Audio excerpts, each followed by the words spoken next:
അങ്ങനെ ഗബ്രിയുടെ യൂട്യൂബ് ചാനലിൽ ഇപ്പോൾ കുത്തനെ സബ്സ്ക്രൈബേഴ്സ് കൂടിക്കൊണ്ടിരിക്കുകയാണ്. വെറും ഒറ്റ വീഡിയോ കൊണ്ടാണ് ഗബ്രി ഇത്രയും സബ്സ്ക്രൈബേഴ്സിനെ നേടിയിട്ടുള്ളത് എന്നുള്ളതാണ്. ഇപ്പോൾ എന്തായാലും ഗബ്രിക്ക് 71,300 സബ്സ്ക്രൈബേഴ്സ് ആണ് കിട്ടിയിട്ടുള്ളത്. എന്തായാലും ഗബ്രിക്ക് ആ ഒരൊറ്റ വീഡിയോക്ക് തന്നെ 14 ലക്ഷത്തോളം കാഴ്ചക്കാരുമുണ്ട്. വെറും ഷോർട്ട് വീഡിയോസ് അടക്കം 4 വീഡിയോസ് മാത്രമാണ് ഗബ്രി ഇട്ടിട്ടുള്ളത് എന്നുള്ളതാണ്. കൊല്ലത്ത് വെച്ചുള്ള ഉദ്ഘാടനത്തിന്റെ വ്ലോഗ് ചാനലിൽ പങ്കിടുമെന്ന് ഒരുപാട് ആരാധകർ പ്രതീക്ഷിച്ചിരുന്നു. എന്നാൽ ഇതുവരെ ഗബ്രി അത് പോസ്റ്റ് ചെയ്തിട്ടില്ല എന്നുള്ളതാണ്. ആദ്യമായി പങ്കിട്ട വീഡിയോസിൽ പാലക്കാട് ഇനോഗ്രേഷന് പോകുമ്പോൾ എടുത്ത വ്ലോഗായിരുന്നു. കൂടുതലും അതിൽ കാണിച്ചിരുന്നത് ജാസ്മിൻ കാറിലിരുന്ന് മേക്കപ്പ് ചെയ്യുന്നതായിരുന്നു.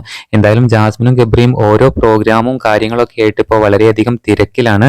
ജാസ്മിന്റെ ഫാൻസ് മീറ്റപ്പിന് ഗബ്രിക്ക് പങ്കെടുക്കാൻ സാധിച്ചില്ല എന്നും ഗബ്രി അറിയിച്ചിരുന്നു. എന്തായാലും ബിഗ് ബോസ് കഴിഞ്ഞതിന് ശേഷം ഇത്രയധികം ഫാൻസ് ഉണ്ടാക്കാൻ കഴിഞ്ഞ വേറൊരു കോംബോ മലയാളം ചരിത്രത്തിൽ ഉണ്ടായിട്ടില്ല. ബിഗ് ബോസ് മലയാളം ചരിത്രത്തിൽ ഉണ്ടായിട്ടില്ല എന്നുള്ളതാണ്.